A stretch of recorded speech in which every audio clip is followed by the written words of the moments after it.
Hello students, welcome to my channel at a glance economic series में। आज हम आ गए हैं आपके सामने determination of income and employment लेकर के। इससे पहले के जितने वीडियोस हमने अपलोड किए एट ए ग्लांस में, उसका रिस्पांस बहुत अच्छा आ रहा है और इसी अच्छे रिस्पांस और आपके इस प्यार ने ही मुझे यहाँ तक पहुँचा दिया है। तो चलते हैं, अपने सीरीज़ को स्टार्ट करते हैं। 1 मार्क्स क्वेश्चन सबसे पहले हम ले लेते हैं। एपीएस इज इक्वल टू किसके बराबर होता है? एस अपॉन वाई, ठीक है ना, savings upon income. Consumption changes in the same direction as income, ये सच है या गलत है? कंजप्शन चेंज होता है उसी डायरेक्शन में जैसे इनकम होती है। हाँ भाई, सही तो है ना, इनकम के हिसाब से तो हम कंजप्शन करते ही हैं, बिल्कुल सही है। The level of equilibrium income is determined by, equilibrium income किससे डिटरमाइन करते हैं हम? AD एंड AS से, aggregate demand and aggregate supply, दोनों से। C is equal to A plus BY, formula है ना। The algebraic function of the level of consumption expenditure, समझ गए? The algebraic function of the level of consumption expenditure, इसका formula है C is equal to A plus BY। In a 2 sector economy aggregate demand equal to, 2 sector economy है, उसमें aggregate demand किसके equal हो जाती है? कंजप्शन प्लस इन्वेस्टमेंट्स के। बहुत सिंपल है, consumption plus investment is equal to aggregate demand. In S is equal to minus A plus 1 minus BY, तो A किसको डेनोट कर रहा है? A क्या होता है? A है ऑटोनोमस सेविंग्स, समझ गए? A क्या है यहाँ पर? A है ऑटोनोमस सेविंग्स। चलें आगे, चलो। MPC is equal to 1 minus MPS, ये क्या है? इट इज़ ट्रू है भाई, यही तो होता ही है। 1 minus MPS is equal to MPC, ठीक है, क्योंकि MPS plus MPC is equal to always 1। If MPC is less than 1 it follow, क्या फॉलो कर रहा है? 1 से कम है तो MPS कैसा हो गया? MPS पॉजिटिव हो गया। क्या हो गया? MPS 1 माइनस B हो गया ना, MPS is positive. The formula of investment multiply in term of MPS, MPS में इन्वेस्टमेंट मल्टीप्लाई का फॉर्मूला 1 अपॉन MPS होता है। कौन से नंबर पर लिखा हुआ है? B, 1 upon MPS। चलो कुछ question. What is excess of export of goods over the import of goods called, उसे क्या कहते हैं हम? Net exports. इसे क्या कहते हैं हम? Net exports. इन्वेस्टमेंट क्या है भाई? इन्वेस्टमेंट तो कुछ नहीं है। इन्वेस्टमेंट भाई एडिशंस है ना, हमारे जो स्टॉक है हमारा प्रेजेंट टाइम में, उसमें अगर हम कुछ भी एडिशन करते हैं उसे हम क्या कहते हैं? इन्वेस्टमेंट। कैपिटल एसेट्स हमारी बढ़ जाती है। Give the meaning of aggregate supply, aggregate supply का मीनिंग क्या है? Money value of final goods and services और the national product produce in the economy during 1 year, ठीक है। It is equal to income generated. Define marginal propensity to consume, MPC क्या होती है? MPC the ratio between the change in consumption expenditure with the change in the income is called marginal propensity to consume. ये ratio है consumption expenditure में जो change हुआ है और इनकम में जो चेंजेस हुए हैं, उसका ratio, that is called the marginal propensity to consume. देखो सिंपल हमने लैंग्वेज में हमने लिख भी दिया है।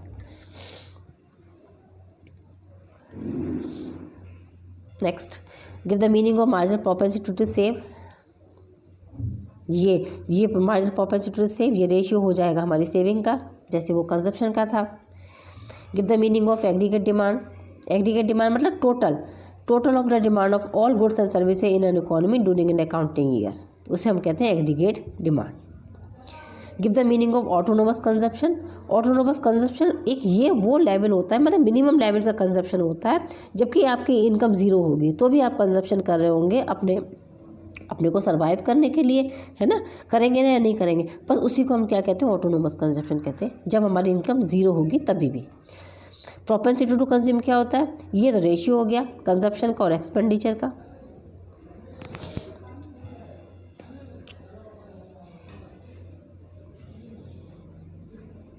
Okay, next move. चलो, what is consumption function, consumption function क्या होता है?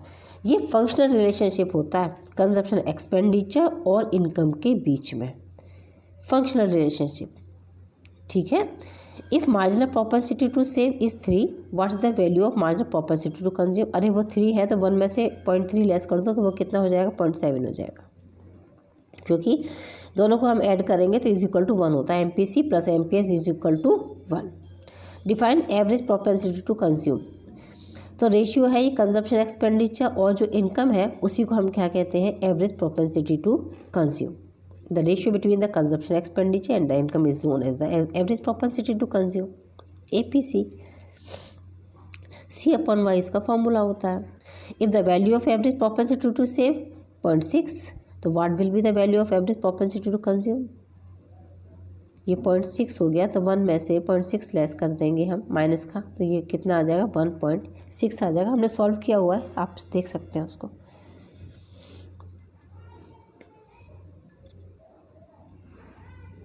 हो जाएगा। Next, if the value of average propensity to consume 1.5, तो कितना होगा? 1 में से 1.5 हम लेस करेंगे तो माइनस का 0.5 आ जाएगा। Give the meaning of ex ante saving. Ex ante saving माने देखो, एक प्लान और desired saving during an accounting, ये इस term as ex ante saving, जो हमने सोच रखा है, जो डिजायर्ड है सेविंग्स किसी भी एक अकाउंटिंग ईयर के अंदर, उसी को कहते हैं। ठीक है। What is the ex ante aggregate demand? The planned expenditure on the purchase of goods and service in an economy during a period of 1 year is termed as ex ante aggregate demand. Planned expenditure है या फिर on the purchase of goods and services, हमने सोच रखा है कि इस year में हम इतना परचेज गुड्स एंड सर्विसेज को करेंगे, उसको कहा जाता है। When will there be equilibrium level of national income? कब होती है इक्विलिब्रियम? जब AD is equal to S हो जाती है। Aggregate demand is equal to aggregate supply, the point is known as national income, equilibrium की पोजीशन पे। What can be the minimum value of investment multiplier? Investment multiplier की minimum value कितनी होती है? 1। कितनी होती है? 1। Your answers. Move to next. If the investment multiplier is 1, तो what will the value of marginal propensity to consume? अरे less कर दो ना, क्या प्रॉब्लम है? मल्टीप्लायर 1/1 माइनस MPC, ये फॉर्मूला होता है 1/1 माइनस MPC। सॉल्व करेंगे हम इसको, 1 - 1 आएगा, MPC इज इक्वल टू 0 आ जाएगा। Give the meaning of deflationary gap, बहुत बढ़िया क्वेश्चन आ गया। देखो, जब एक हम बता दें when there is a involuntary unemployment in the economy के इनवॉल्यूंटरी अनएम्प्लॉयमेंट है, there is a shortfall in aggregate demand from the level requirement to maintain a full employment equilibrium, the shortfall is term as the deflationary gap. ठीक है। Unemployment फैला हुआ है, वो भी involuntary है, तो डिमांड अपने आप से ही कैसी हो जाएगी? कम हो जाएगी, क्योंकि लोगों के पास पैसा ही नहीं होगा कि वो चीज़ों को परचेस कर सके। ठीक। Give the meaning of inflationary gap, इसका अपोजिट होता है excess of the aggregate demand above the level there is required to maintain the full employment equilibrium in economy. What is the meant by excess demand in macro economy? Macro economics की उसमें definition हम क्या लिखेंगे अगर हम excess demand को हम करना चाहते हैं या फिर डिफाइन करना चाहते हैं? The situation of economy when aggregate demand is more than aggregate supply, supply से ज़्यादा हो रही है डिमांड। ठीक है, फुल एम्प्लॉयमेंट की कंडीशन में, उसी को कहते हैं हम excess demand. Your answers.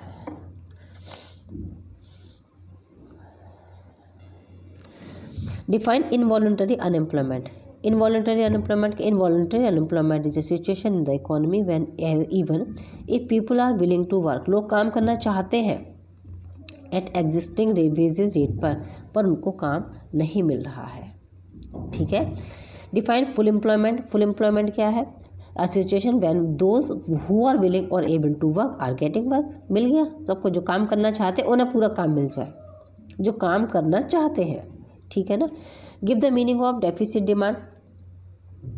Deficit demand situation जब aggregate demand is less than the aggregate supply, demand aggregate demand कम है एग्रीगेट सप्लाई से, डेफिसिट डिमांड हो जाएगी। है ना, सप्लाई ज़्यादा हो रही, डिमांड कम हो रही है। What is under employment equilibrium? AS is equal to AD होना चाहिए ना, but without the fuller utilization of labour force the economy is said to be under employment equilibrium. सब एग्रीगेट सप्लाई एग्रीगेट डिमांड के equal है, लेकिन labour force का fuller utilization नहीं है, लेबर अभी भी अनएम्प्लॉयड है, उसी को कहते हैं हम under employment. What is equilibrium income? Equilibrium income is defined as the level of income where AD is equal to AS. That means aggregate demand is to the aggregate supply. Plant saving is always to the plant investment. Demand supply के equal हो गया है और plant saving हमारे plant investment के equal है। ठीक है, सॉरी।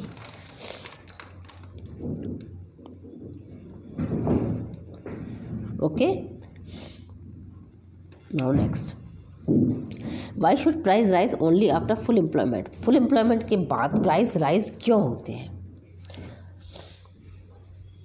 क्योंकि AS is assumed to be the perfectly elastic aggregate जो सप्लाई है हमारी परफेक्टली इलास्टिक है। Whenever the level of aggregate demand AS cover with AD so that AD and AS tend to be equal. दोनों एक दूसरे के बराबर हो जाते हैं, एग्रीगेट डिमांड भी एग्रीगेट सप्लाई भी। प्राइस में कोई चेंजेस नहीं हो रहा है, but when AD increase beyond its full employment level, लेकिन अगर एग्रीगेट डिमांड ठीक है अपने फुल एम्प्लॉयमेंट लेवल से भी आगे इंक्रीज हो जाता है, that the mounting pressure of demand on the existing output cause a rise in the price। तो फिर हम ये बढ़ते हुए जो प्रेशर हो जाता है डिमांड का, उसे हम कैसे कंप्लीट करेंगे, पूरा कैसे करेंगे? तो एक ही सिचुएशन होती है गवर्नमेंट के पास, एक ही तरीका होता है कि प्राइसेस को हाई कर दिया जाता है। प्राइसेस हाई हो जाएंगे तो आप अपने आप से ही डिमांड करना कम शुरू कर देंगे मार्केट में। समझ गए? ऐसे होता है ना, कभी कितनी महंगाई हो जाती है फिर चीज़ें सस्ती हो जाती है, कभी अनियन की प्राइसेस इतने बढ़ा दिए जाते हैं। तो बढ़ाने का रीज़न ही होता है कि अगर हम ज़्यादा प्राइसेस बढ़ा देते हैं तो डिमांड उसके हिसाब से कम हो जाती है। सही है। If planned saving are greater than planned investment what will be its effect on inventories? Inventories बढ़ जाएगी भाई, ठीक है ना। देखो प्लांट सेविंग ज़्यादा है ना इन्वेस्टमेंट से, तो क्या होगा इन्वेंट्रीज पे, इन्वेंट्री बढ़ जाएगी हमारी। व्हाट इज़ फुल एम्प्लॉयमेंट क्या होता है? सिचुएशन होती है in which all those people who are able and willing to work at prevailing wage rate get work. जो फुल एम्प्लॉयमेंट का क्या मतलब है? जो लोग जो चाहते हैं काम करना और जो एबल है काम करने के लिए, उनको काम मिल जाएगा। Categorize the following are induced investment and autonomous investment. Government हैज सेटअप, इसमें तो फर्स्ट और सेकंड दोनों है autonomous investment. Establishment of public health center and government investment और saving Sundarban forest, these investments are not done with profit motive नहीं है ना, ऑटोनोमस इन्वेस्टमेंट है इसलिए। और ये इंड्यूस्ड इन्वेस्टमेंट है। Airtel investment is driven by the profit motive. ठीक है,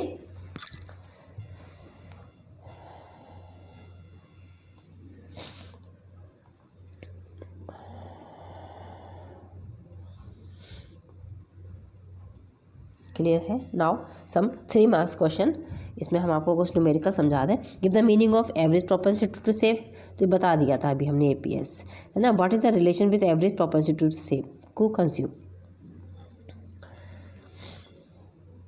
the ratio between the total savings और total income is an economy at a given level of income is termed as average propensity to save. ठीक है, एक formula दे देंगे, आप relationship दोनों का बताएंगे कि y इज इक्वल टू क्या है, C+S होता है नहीं होता है। तो APC के अकॉर्डिंग क्या होगा, APC plus APS is equal to C/Y और S/Y। फॉर्मूले को सिंपली करेंगे हम एकदम सिंप्लीफिकेशन के साथ। जब हम इसको सॉल्व करेंगे तो सिर्फ इतना रह जाएगा हमारा APC plus APS is equal to 1। तो APC में से 1 लेस कर देंगे तो APS आ जाएगा और APS is equal to 1 minus APC आ जाएगा। ठीक है,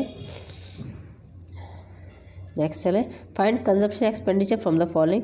autonomous consumption, marginal propensity to consume और नेशनल इनकम। ये क्वेश्चंस अच्छे हैं और ये पेपर में भी आते हैं। सॉल्यूशन भी हमने आपको साथ दे रखा। C is equal to 100 autonomous consumption है ना, उसको C बार लिखते हैं। उसके बाद B अपॉन MPC marginal propensity to consume 0.7, Y है 1000, कंजप्शन एक्सपेंडिचर है C बार प्लस BY।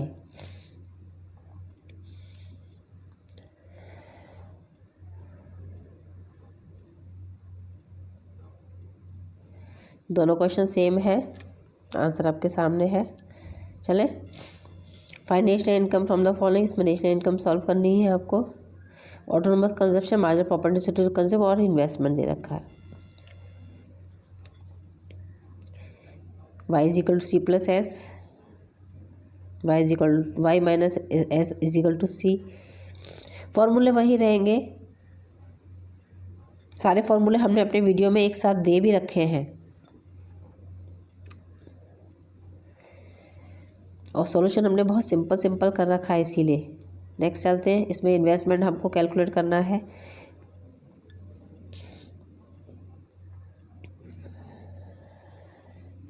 फिर भी इसे नहीं अगर ये समझ में आ रहे हो हमने कैसे किया, क्योंकि ये तो वन शॉट सीरीज चल रही है, यहाँ पे हम आपको बहुत सारी चीज़ें ऐसे कैलकुलेट करके तो नहीं बता पाएंगे, लेकिन आप इसके अगर नहीं आपको क्लियर होती कोई भी क्वेश्चन तो आप मुझसे टेलीग्राम पर डेफिनेटली पूछ सकते हैं, लिंक आपको डिस्क्रिप्शन में मिल रहा होगा। चलते हैं नेक्स्ट।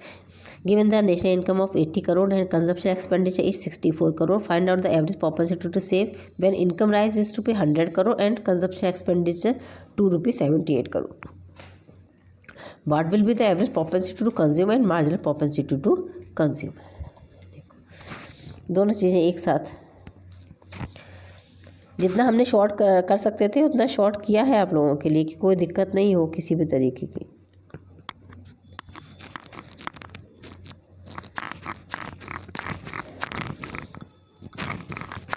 क्योंकि ये चैप्टर बड़ा है और बहुत ज़्यादा इम्पोर्टेंट क्वेश्चन है ये चैप्टर है आपके लिए। If national income is ₹50 crore and saving is ₹5 crore, तो find out average propensity to consume when income rise is ₹60 crore and saving ₹9 crore. तो what will be the average propensity to consume and marginal propensity to save.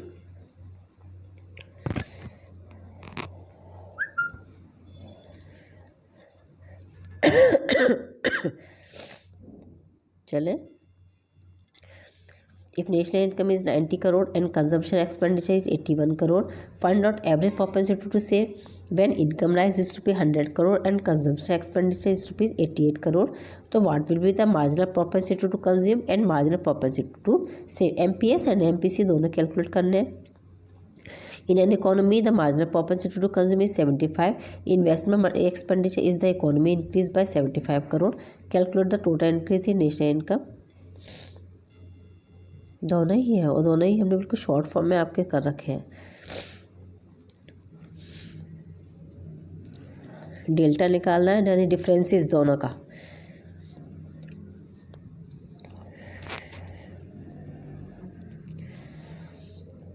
Move to next.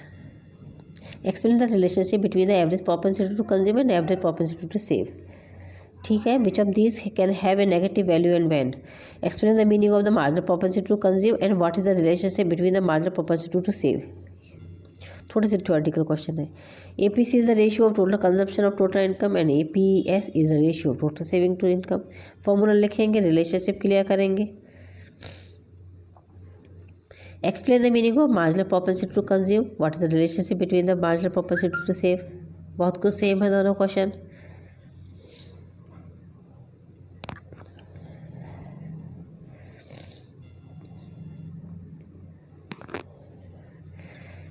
Eleven का आधा इधर दे रखा है ना।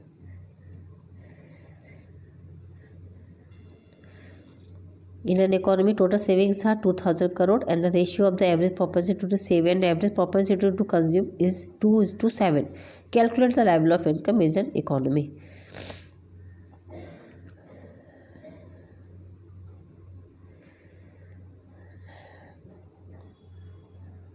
ठीक है, चलो In an economy, the consumption expenditure is rupees 8750 crore and the ratio of average propensity to consume and average propensity to save is 7:1. Calculate the level of income of the in the economy. Solution दे दें हम दोनों के, बस अब ठीक है। जो प्रॉब्लम है वो आप हमसे डिस्कस करते जाएंगे।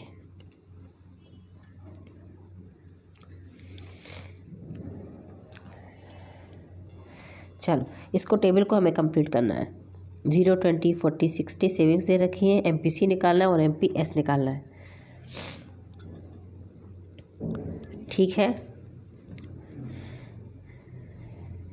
पहले तो हम चेंज इन इनकम कैलकुलेट कर लो। Change in consumption expenditure, then MPC delta C upon delta Y और APS S अपॉन Y। लो हो जाएगा।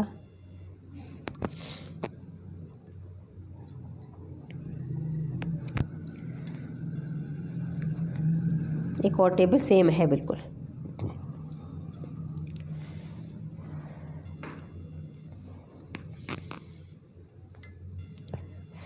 कंप्लीट द फॉलोइंग टेबल, एक और आई।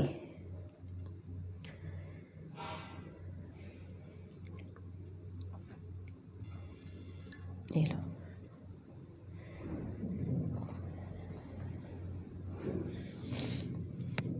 चलो next. Explain the meaning of investment multiplier, what can be the minimum and the maximum value. ये investment multiplier क्या होता है? तो investment multiplier is the ratio between the change in income and the corresponding change in investment, है ना। Income के हिसाब से अगर इन्वेस्टमेंट में चेंजेस होते हैं तो किस रेशियो में चेंज हुआ है उससे हम कहते हैं इन्वेस्टमेंट मल्टीप्लायर। इन्वेस्टमेंट मल्टीप्लायर की आप इसका फॉर्मूला दे देंगे और इसका रिलेशनशिप यहाँ पर क्लियर करेंगे। Explain the relationship between the investment multiplier and the marginal propensity to consume. इसके जैसे एक इससे पहले भी आ चुका है ना, ये वही है सेम। डायरेक्ट रिलेशनशिप होता है ना, दोनों MPC एंड मल्टीप्लायर। अगर हम MPC हायर होगा तो मल्टीप्लायर भी हायर हो जाएगा, अगर MPC लोअर होगा तो मल्टीप्लायर भी उसके साथ में लोअर हो जाएगा। ठीक है। As a result of increase in investment by 60 crore, national income rise हो गई है 240, डेल्टा निकलेगा भाई। और दूसरा मत पढ़ दें, in an economy investment increase by 2000 crore. Explain the change in the total income, marginal propensity to save कितना है 0.25, 1/MPS करके निकल जाएगा। K is equal to 1/MPS।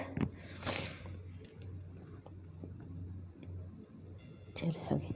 Explain the distinction between the voluntary and involuntary unemployment. Voluntary unemployment, आप जानबूझ के काम नहीं करना चाहते एग्जिस्टिंग वेज रेट पर। इनवॉलंटरी, काम ही नहीं है, आप चाहते हैं काम करना लेकिन उस जो वेजेस हैं उस पर काम ही नहीं है। इन an economy aggregate demand is less then aggregate supply.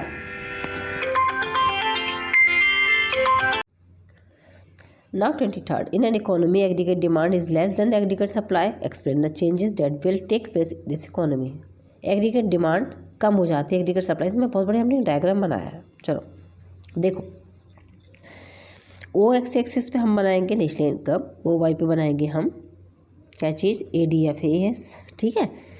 अभी क्या किया है इन्होंने, इकोनॉमी में एग्रीगेट डिमांड कम हो गई एग्रीगेट सप्लाई से, कर देंगे एक लाइन हम एग्रीगेट डिमांड, 2 लाइन बनी हुई है ना, कम हुई है ना एक जगह। तो ये जो कम हो जाता है, जितना डिफरेंस आ जाएगा हमारा, देख लो अच्छे से ध्यान से, बुक में भी बना हुआ होगा। इक्विलिब्रियम का पॉइंट होता है जहाँ पर दोनों एक दूसरे के को इंटरसेक्ट करते हैं। जितना कम हो जाता है डिफ्लेशनरी गैप हो जाएगा। Deflationary gap is equal to deficit demand, यानी कि हमारा जो AD है EF माइनस AD TU वाला, सही है। और इसमें क्या कर ऐसे इस स्थिति में क्या होता है, as a result of this producer will stop producing more and है। भाई हम यूनिट्स प्रोड्यूस करके करेंगे क्या जब डिमांड ही नहीं हमारे पास आ रही है, ठीक है ना, इसलिए वो उसको रोक दिया जाता है। और foreign the aggregate supply will continue till the time it become equal to aggregate demand. हम जब तक इस सप्लाई को बंद रखेंगे जब तक कि डिमांड इसके बराबर नहीं हो जाती, उसके बाद फिर से प्रोडक्शन स्टार्ट कर देंगे, क्योंकि प्रोडक्शन करके करेंगे क्या, डिमांड ही नहीं आ रही हमारे पास तो, ठीक है, सही है। इन an economy aggregate demand is greater than aggregate supply, ज़्यादा हो जाती है। अब इस कंडीशन में क्या होगा, ये इन्फ्लेशनरी गैप यहाँ पर आ जाता है ना, तो क्या होगा, चीज़ें और ज़्यादा यहाँ पे महंगी हो जाएंगी। महंगी चीज़ें को करने की वजह से लोग फिर अपनी डिमांड कम कर देंगे, वापस इकोनॉमी उसी कंडीशन में आएगी। Explain the problem of deficit demand in economy, state two measure to solve it. क्या करेंगे इसको हम सॉल्व करने के लिए, देखो हमने सॉल्व करने के लिए बता दिया है। So to solve this situation, second question बता रहे हैं, government can reduce the tax rate, government tax rate कम करेगी, which will lead to an increase in the disposable income and in turn consumption expenditure and aggregate demand will also increase. Demand कम हो रही है economy के अंदर, सोचो एक सिंपल लैंग्वेज में बताएं हम चीज़ों को, डिमांड कम हो रही है इकोनॉमी में, इसका मतलब लोगों के पास रुपए नहीं है। लोगों के पास रुपए नहीं है तो गवर्नमेंट क्या करती है, गवर्नमेंट करती टैक्स के रेट को कम कर देती है, जिससे लोगों के पास रुपया रहे और वो अपना एक्सपेंडिचर करें, कंजप्शन एक्सपेंडिचर करें। दूसरी कंडीशन क्या करती है, सेंट्रल बैंक अपने जो बैंक रेट होता है उसकी रेट को कम कर देती है, जिसकी वजह से लोगों के पास मनी सप्लाई ज़्यादा करती है, कम रेट में करती है, कम रेट में लोगों को इनकरेज करती है कि भाई वो आओ हमसे लोन ले लो और जा करके मार्केट में शॉपिंग वॉपिंग करो भाई बढ़िया सी, बस ठीक है, हो गए, सिंपल सिंपल चीज़ें हैं। चलो इक्विलिब्रियम लेवल, यहाँ पर एक क्वेश्चन फिर से आ जाता है, ये तो सिंपल सिंपल से क्वेश्चन है, जो भी नहीं आए जैसी भी प्रॉब्लम हो आप मुझे कांटेक्ट कर सकते हैं, कोई दिक्कत नहीं, हम लोग टेलीग्राम पे आपको यहाँ पे डिस्कस करके या फिर इसको सॉल्व करके वहाँ बता सकते हैं, है ना। पर पूछेंगे नहीं तो हमको नहीं पता चलेगा कि क्या समझ में आ रहा है क्या नहीं। Consumption expenditure function of economy C = 40 + 0.8y, amount in crore है भाई। Determine the level of income where average proportion to consume will 1, और calculate changes in final income if marginal propensity to consume is 0.8 and change in initial investment 1000 crore.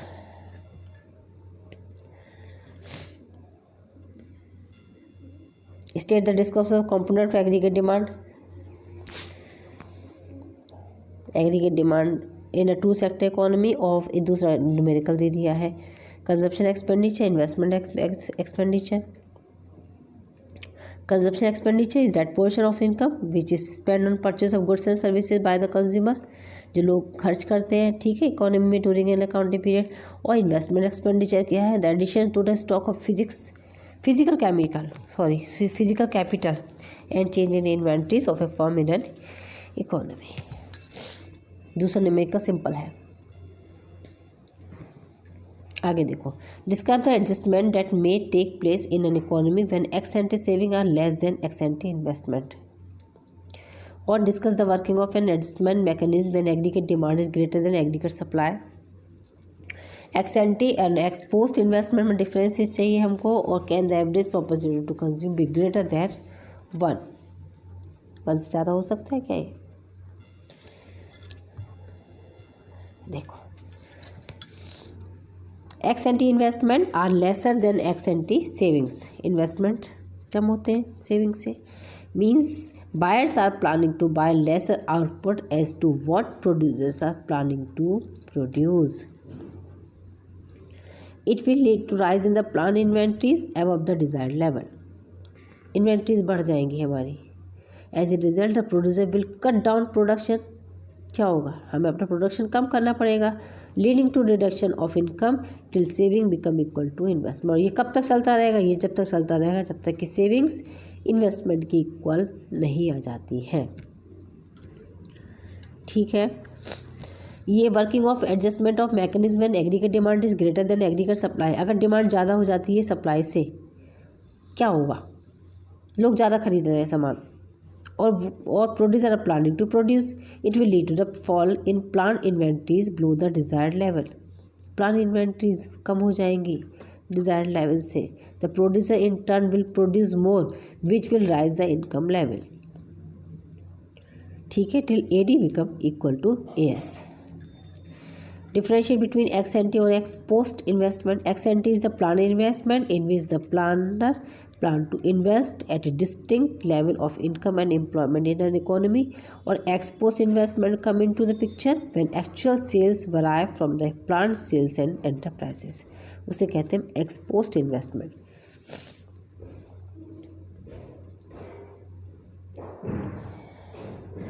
चलते हैं, एक और अच्छा question आ जाता है. Can the average propensity to consume be greater than 1? हो सकता है क्या? ज़्यादा 1 से हो जाएगा भाई. कब होगा? When the consumption exceed the income. Income से भी हम ज़्यादा अपना कंजप्शन कर रहे हैं तब. At the degree average propensity to save would be negative. तो सेविंग तो हम कुछ करेंगे ही नहीं, है ना. APC would be greater than 1 if the APS is negative. समझ गए?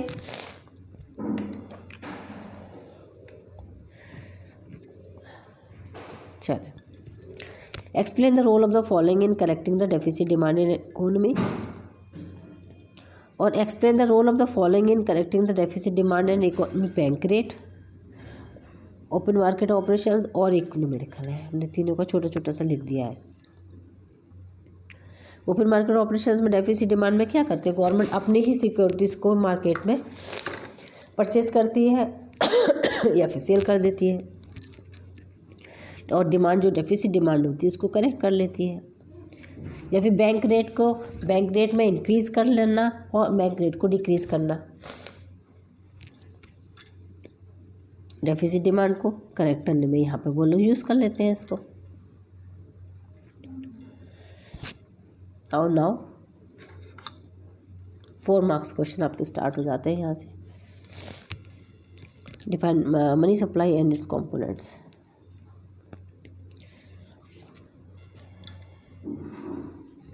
सही है. M1 is equal to CE plus GD.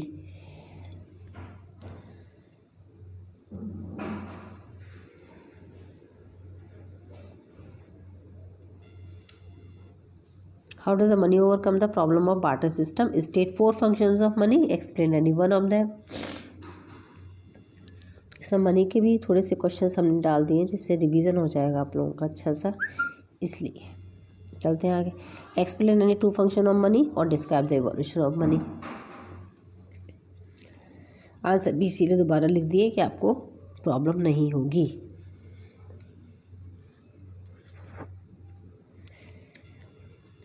State the functions of money. बस शॉर्ट में दे दिए सारे, बढ़िया रिवीजन कर लेना. Explain the credit creation role of commercial bank with the help of the numerical. बहुत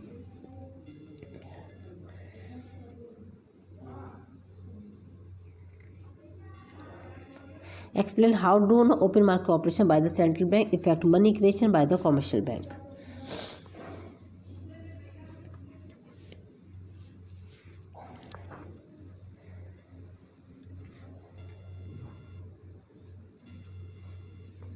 explain the components of legal reserve ratio.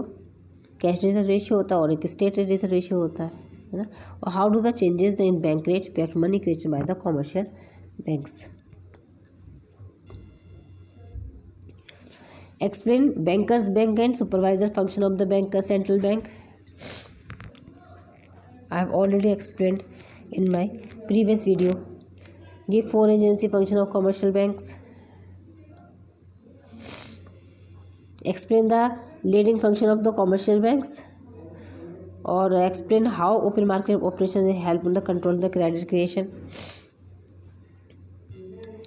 Explain banker or to the government function of the central bank, or what is the meant by the state liquidity ratio. State the effect of the rise in the rate of the SLR or credit creation of credit.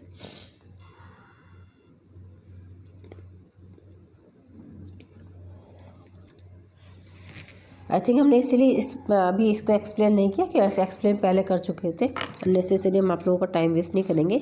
बस answer अच्छे दे तो हमने उनको सबको लिख दिया आपके लिए। आ जाते हैं हमने 6 मार्क्स के क्वेश्चंस पर। Explain the process of money creation by commercial bank with the help of a numerical example. Short करके लिखने की कोशिश की है।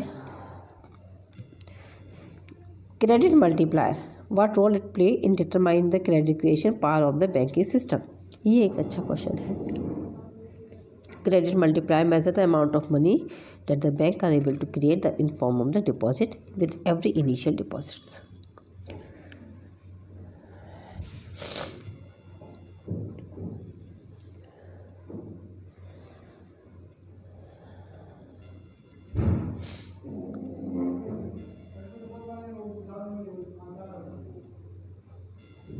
चलो, how does the central and control creation in the economy through open market operation and bank credit.